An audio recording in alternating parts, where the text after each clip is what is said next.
വളരെയധികം സന്തോഷമുണ്ട്. തുടർന്നും കൂടുതൽ ആളുകൾ ഇതിലേക്ക് വരട്ടെ എന്നും ഈ സ്ഥാപനം അനാദികാലം നിലനിൽക്കട്ടെ എന്നും ആശംസിച്ചുകൊണ്ട് എല്ലാവർക്കും ഈ രാജകീയ കല സ്വായത്തമാക്കാൻ കഴിയട്ടെ എന്ന് ആശംസിച്ചുകൊണ്ട് ഞാൻ നിർത്തുന്നു. നന്ദി, നമസ്കാരം. ഒരുപാട് പരിമിതികൾക്കുള്ളിൽ നിന്നുകൊണ്ടാണ് നമ്മുടെ ക്ലാസ് ഇത്രയും കാലം നടന്നിരുന്നത്. ഇപ്പോൾ നമുക്കൊക്കെ തന്നെ വളരെ വിശാലമായ സൗകര്യങ്ങളോട് കൂടിയിട്ട് ഉള്ള ഹാളും എല്ലാ സംവിധാനങ്ങളുമായി. നേരത്തെ നമ്മളൊക്കെ പ്രസംഗം പഠിക്കാൻ ഇവിടെ വരുമ്പോൾ ഒരു മീറ്റിംഗ് പോലെ ഉള്ള ഒരു ചെറിയ സംവിധാനത്തിൽ നിന്ന് മാറി ഇന്ന് വളരെ വിശാലമായ വലിയ ആയിരക്കണക്കിന് ആളുകൾ പങ്കെടുക്കുന്ന ഒരു ഫീലുള്ള ഒരു വേദിയാക്കി ബ്രൈറ്റ് അക്കാദമി മാറിയിട്ടുണ്ട്. നമ്മളൊക്കെ ഇതിലെ എന്നും പഠിതാക്കളാണ്. നമ്മളിങ്ങനെ ഇപ്പോൾ ഓരോ വിഷയങ്ങളിലും ഓരോ സമയത്തും ഓരോ ദിവസങ്ങളും നടക്കുന്ന ക്ലാസ്സുകളിലൊക്കെ വ്യത്യസ്തമായ കാര്യങ്ങൾ പ്രസംഗങ്ങൾ പഠിച്ചുകൊണ്ടിരിക്കുക. ചിലപ്പോൾ ചോദിക്കും, പ്രസംഗം എന്ന് പറഞ്ഞാൽ എന്നും പഠിക്കാനുള്ള ഒന്ന് തന്നെ ഉള്ളൂ, എന്താണ് ആശംസ പറയുക, ഉദ്ഘാടനം ചെയ്യുക, സ്വാഗതം. പക്ഷേ ഇവിടെ വരുമ്പോൾ ഓരോ ക്ലാസ്സിന് വരുമ്പോഴും വ്യത്യസ്തമായ മേഖലയിലുള്ള ആളുകളെ നമുക്ക് പരിചയപ്പെടാൻ കഴിയുന്നുണ്ട്. വ്യത്യസ്ത രീതിയിൽ ജോലി ചെയ്യുന്ന, വ്യത്യസ്ത മേഖലകളിലൂടെ കടന്നു പോകുന്ന ഒട്ടനവധി അനുഭവങ്ങളുള്ള ഒരുപാട് ആളുകളെ പരിചയപ്പെടാൻ കഴിയുന്നു എന്നുള്ളത് തന്നെയാണ് ഇതിൻ്റെ ഏറ്റവും വലിയ. അതിലൂടെ നമുക്കൊരുപാട് അനുഭവങ്ങൾ ഉണ്ടാകാൻ കഴിയുന്നു. ഇന്ന് നമ്മളിവിടെ ചർച്ച ചെയ്തിട്ടുള്ള ആർട്ട് ഓഫ് പാരൻറ്റിങ് വ്യത്യസ്തമായ അനുഭവങ്ങളാണ് പല ആളുകൾക്കും ഉണ്ടായിട്ടുള്ളത്. ഞാൻ വിചാരിച്ച് ഞാനാണ് വലിയ രക്ഷിതാവ് എന്നുള്ളതാണ്. പക്ഷേ അതല്ല, ഞാനല്ല. ഇപ്പോൾ ഫൈസൽ സാറിൻ്റെ അവസാന ക്ലാസ് കേട്ടപ്പോഴാണ് മനസ്സിലായത് നമ്മളൊന്നും രക്ഷിതാവ് ആയിട്ടില്ല എന്നുള്ളത്.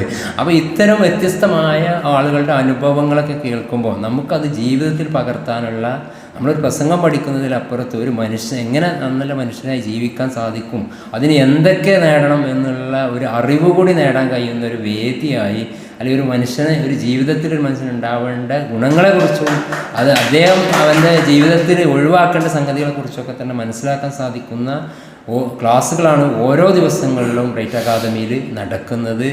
അത് അത്തരത്തിൽ നമ്മുടെ ജീവിതത്തിലൊക്കെ ഉപകാരപ്പെടുത്താൻ സാധിക്കുന്ന ക്ലാസ്സുകളാണ് കിട്ടിയിട്ടുള്ളത് എന്നുള്ളതാണ് സന്ദർഭമായിട്ട് ഉണർത്താനുള്ളത്. ഈ ബ്രൈറ്റ് അക്കാദമി ഇവിടെ നിലനിൽക്കുക എന്നുള്ളത് എൻ്റെയും നിങ്ങളുടെയൊക്കെ ആവശ്യമായി കണ്ടുകൊണ്ട് അതിനുള്ള പ്രവർത്തനം കൂടി നമ്മുടെയൊക്കെ ഭാഗത്തുനിന്ന് ഉണ്ടാവണം എന്നുള്ളതാണ് ഉണർത്തിക്കൊണ്ട് ഞാൻ എൻ്റെ വാക്കുകൾ ഉപസംഹരിക്കാം.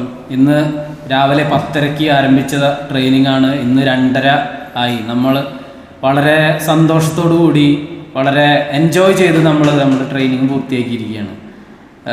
എന്തൊക്കെ നമുക്ക് ലഭിച്ചു എന്ന് ചോദിച്ചാൽ നമുക്കറിയാം, ഇവിടെ നിന്ന് കിട്ടുന്ന ഒരു എനർജി നമുക്ക് വളരെ വലുതാണ്. നമ്മൾ തുടക്കം എന്ന് പറഞ്ഞാൽ ഇന്ന് സാറ് നമ്മളോട് പറഞ്ഞത് നമ്മൾ ബ്രൈറ്റ് അക്കാഡമിയിലേക്ക് വരുമ്പോൾ ഉണ്ടാകുന്ന നമ്മുടെ അനുഭവങ്ങൾ ഇവിടെ വിവരിക്കാനാണ് പറഞ്ഞത്. അപ്പോൾ ഞാൻ വിവരിച്ചത് ഞാൻ കണ്ടുള്ള കാഴ്ച എന്ന് പറഞ്ഞത് ഭാരതപ്പുഴ ആയിരുന്നു. ഭാരതപ്പുഴ ആ ഒരു കാര്യങ്ങളാണ് ഞാനിവിടെ പറഞ്ഞത്. അതുപോലെ തന്നെ ഇന്ന് ചോദ്യോത്തരവേള, നമ്മൾക്ക് ചോദ്യങ്ങൾ ചോദിക്കാൻ അറിയണം. നമ്മൾ പല സിറ്റുവേഷൻ നമുക്ക് വരും.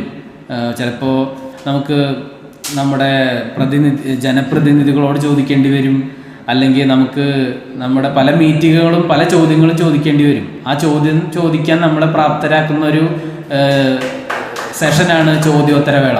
അത് ശരിയായിട്ട് നമ്മൾ വിനിയോഗിക്കുകയാണെങ്കിൽ നമുക്ക് നല്ല രീതിയിൽ എവിടെയും പ്രസംഗിക്കാനും ഒക്കെ നമുക്ക് പ്രാപ്തിയാക്കും. അങ്ങനെയുള്ളൊരു അവസരം നന്നായിട്ട് വിനിയോഗിക്കാൻ പറ്റി എന്നുള്ളതാണ് ഒരു പ്രധാനപ്പെട്ട ഇന്നത്തെ കാര്യം.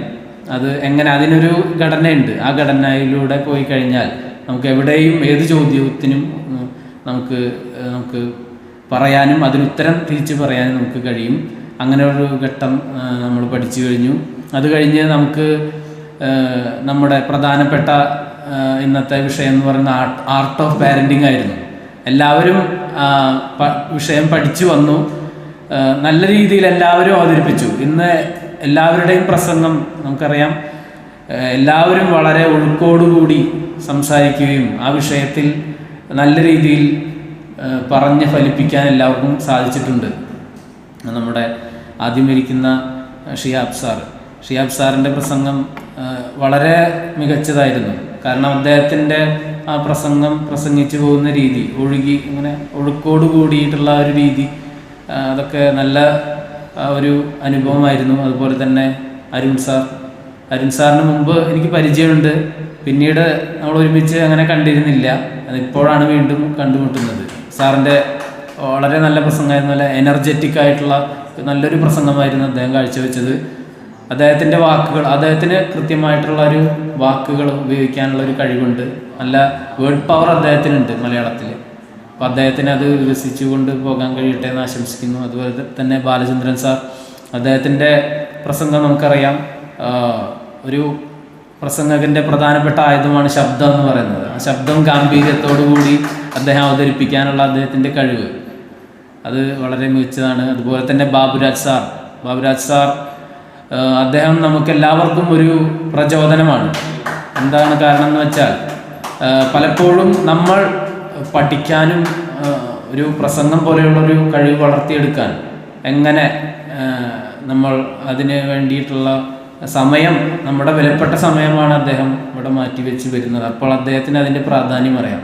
അപ്പോൾ അദ്ദേഹത്തിന് അതിൻ്റേതായിട്ടുള്ള ഗുണങ്ങൾ ഇവിടെ വന്നിട്ടുണ്ടായിട്ടുണ്ട്.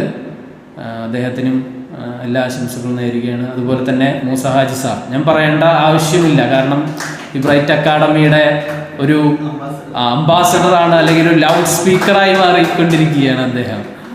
അദ്ദേഹത്തിൻ്റെ പ്രസംഗം കാണുമ്പോൾ നമുക്ക് തന്നെ ഒരു ഊർജം ലഭിക്കും, അവിടെ നിന്ന് നമുക്കൊരു ഊർജം ലഭിക്കുകയാണ്. പിന്നെ അദ്ദേഹത്തിന് എനിക്ക് തോന്നുന്നു ഏത് വിഷയം കൊടുത്താലും അദ്ദേഹം അതിൽ അദ്ദേഹത്തിൻ്റെതായ രീതിയിൽ അദ്ദേഹം അവതരിപ്പിക്കും എന്നുള്ളതാണ് അദ്ദേഹത്തിൻ്റെ പ്രത്യേകത.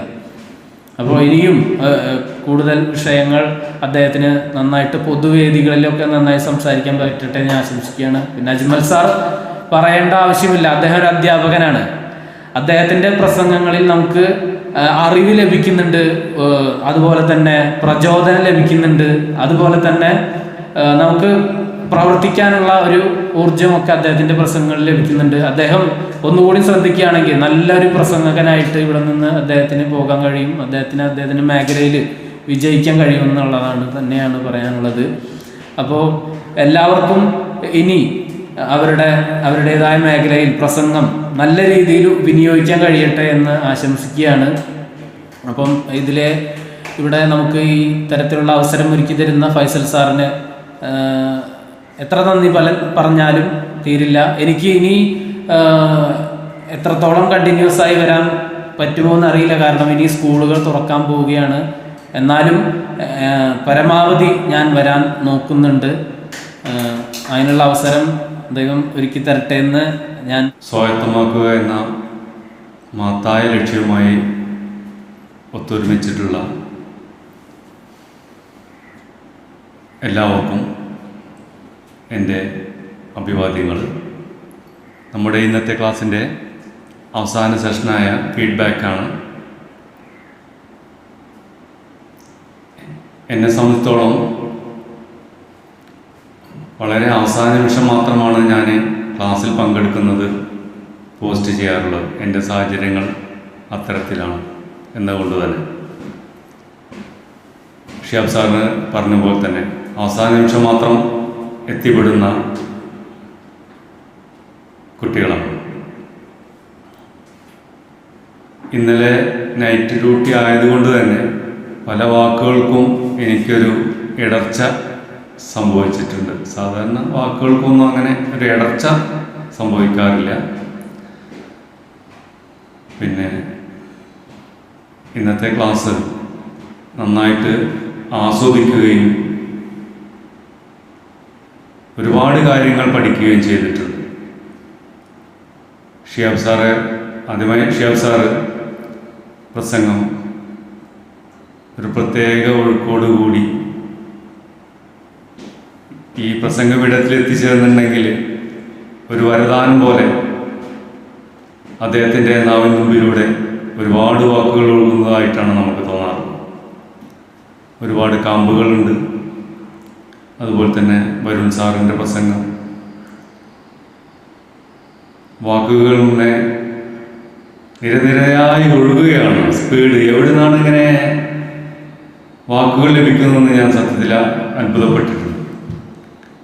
എൻ്റെ പ്രസംഗ ശൈലിയിൽ നിന്നും തികച്ചും വ്യത്യസ്തമായി അദ്ദേഹത്തിൻ്റെ വാക്കുകൾ അതിവേഗം ഒഴുകുകയാണ്. അതുപോലെ തന്നെ മനു സാറ് നന്നായിട്ട് പ്രസംഗിച്ചു. അതിമനോഹരമായൊരു പാട്ട് തന്നെ നമുക്ക് വേണ്ടി ആലപിച്ചു. അതിനെ പ്രത്യേകം അഭിനന്ദിക്കുന്നു. യഥാർത്ഥത്തിൽ ആ മ്യൂസിക് വേണ്ടായിരുന്നില്ല എന്നാണ് എനിക്ക് തോന്നിയത്. ആ മധുരമായ ശബ്ദം മാത്രം മതി ആ ഗാനത്തെ നമുക്ക് വിലയിരുത്താൻ. അതുപോലെ തന്നെ ബൗര സാറ് തനതായ ശൈലിയിൽ ഒരുപാട് കാര്യങ്ങൾ പറഞ്ഞു. എല്ലാവരും നന്നായിട്ട് ആസ്വദിച്ചു. പിന്നെ മൂസാജി സാർ തികച്ചും വ്യത്യസ്തമായ ഒരു ശൈലിയിൽ യഥാർത്ഥത്തിൽ എത്രയോ മുമ്പ് അദ്ദേഹം ഈ മേഖലയിൽ എത്തിപ്പെടേണ്ടതായിരുന്നു എന്നാണ് എനിക്ക് പറയാനുള്ളത്. അദ്ദേഹത്തിൻ്റെ തുടക്കവും ഒടുക്കവും പ്രത്യേകം എടുത്തു പറയേണ്ടതാണ്. ആ ശൈലി നമുക്ക് ഏവർക്കും മാതൃകാപരമാണ്. അതുപോലെ തന്നെ അജ്മൽ സാറിൻ്റെ പ്രസംഗം സത്യത്തിൽ ഒരുപാട് കാര്യങ്ങൾ എല്ലാവർക്കും ഗ്രഹിക്കാനും പഠിക്കാനും ഉള്ള വാക്കുകളുടെ ഒഴുക്കാണ്. പിന്നെ ആദ്യ പ്രസംഗത്തിൽ ഫൈസൽ സാർ സൂചിപ്പിച്ച പോലെ അവസാനം ഇട്ടേച്ചു പോകുന്ന ഒരു തോന്നൽ ഞങ്ങൾ ശ്രോതാക്കൾക്ക് ഉണ്ടായിരുന്നു എന്നത് കഴിഞ്ഞ ക്ലാസ്സിലും എനിക്ക് അനുഭവപ്പെട്ടിട്ടുണ്ട്. സാർ അത് ഇന്നത്തെ ആദ്യ പ്രസംഗത്തിൽ സൂചിപ്പിച്ചു.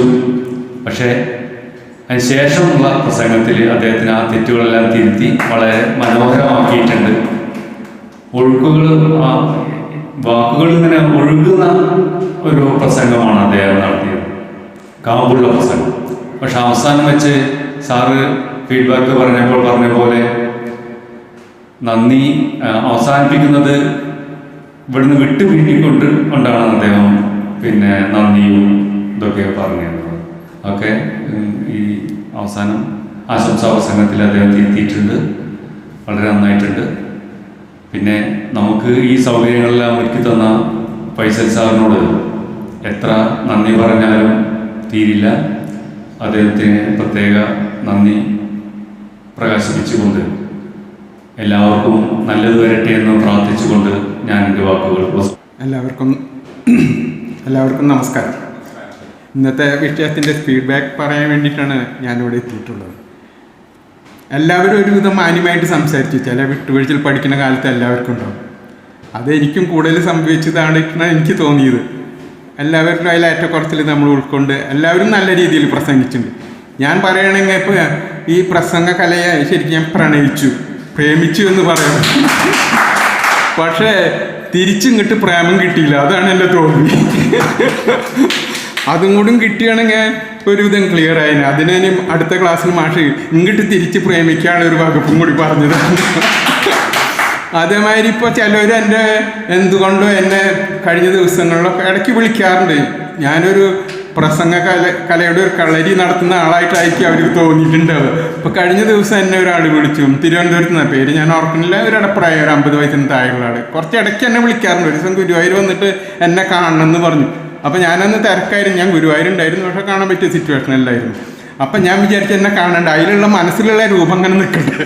അതുകൊണ്ട് ഞാൻ കാരണം കഴിഞ്ഞ ദിവസം എൻ്റെ മോള് ഓണ വെക്കേഷന് വന്നിട്ടുണ്ടായിരുന്നു.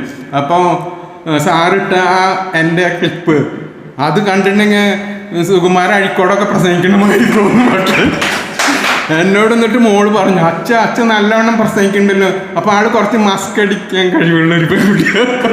അപ്പോൾ പറഞ്ഞു അതേ പ്രസംഗം നന്നായിട്ടുണ്ട്. ഇനി മോളെ കാര്യം എന്നോട് പറഞ്ഞു. ഇത് എനിക്ക് മനസ്സിലായി ഞാൻ എത്രത്തോളം പ്രസംഗിക്കും. അല്ല അച്ഛൻ സത്യം പറയണം, അച്ഛൻ വളരെ ഡീസൻ്റായിട്ട് ആദ്യം കാണുന്ന രൂപത്തിലൊന്നുമില്ല. പക്ഷേ അവളെ എന്നോട് തുടക്കത്തിൽ കുറച്ച് പഠിപ്പിച്ച് തന്നിട്ടുണ്ട് കേട്ടോ. അത് സത്യം തന്നെ. 1-2 ക്ലാസ് ഇവിടെ വന്നപ്പോൾ ഞാനിങ്ങനെ എഴുതി കൊണ്ടുപോയി ഇവിടുത്തെ. അപ്പോൾ ആളെ ഇത് ചെറുതായിട്ട് വരും. അവരൊക്കെ കുറച്ചും കൂടി പ്രസംഗിക്കാനും കുറച്ച്. അതുകൊണ്ട് പൊതുവെ നല്ല സംസാരമാണ് ഇപ്പോൾ ഇവിടെ വന്നിട്ട് എനിക്ക് കിട്ടില്ലോ. മലയാളത്തിൽ മറന്നുപോയ വാക്കുകളൊക്കെ ഇവിടെ നിന്ന് എനിക്ക് ഓർമ്മിക്കാൻ പറ്റിയിട്ടുണ്ട്. അതൊക്കെ ഇപ്പോൾ ഞാൻ ചിലപ്പോൾ സംസാരത്തിൽ തന്നെ വരുന്നേ. ഈ കയ്യിൻ്റെ ആക്ഷനൊക്കെ ഇവിടെ വന്നിട്ട് കിട്ടിയതാണ്. മറ്റു നമ്മൾ സ്റ്റഡി ആയിട്ട് നിന്ന് സംസാരിക്കും.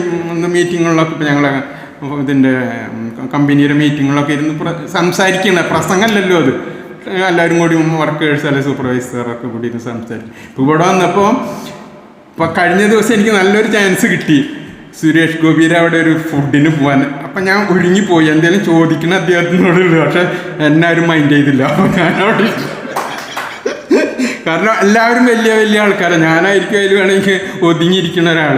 ഇനി അതല്ല, ഞാൻ ഫ്രണ്ടിലിരുന്ന് ഞാൻ ചോദിക്കാനുള്ളൊരു കഴിവ് അത് ഇവിടെ നിന്ന് കിട്ടിയത് ഈ ബ്രൈറ്റ് അക്കാദമിയിൽ നിന്ന്. അതിന് ഫൈസൽ സാറിന് നന്ദി പറഞ്ഞുകൊണ്ട് ഇന്ന് എല്ലാവരും ആൾക്കാർ സന്തോഷമായിട്ട് വന്നു, സന്തോഷമായിട്ട് തിരിച്ചു പോകുക. ഇത് എപ്പോഴും നമുക്ക് ഉണ്ടാവട്ടെ എന്ന് പ്രാർത്ഥിച്ചുകൊണ്ട് നിർത്തുന്നു. നന്ദി, നമസ്കാരം.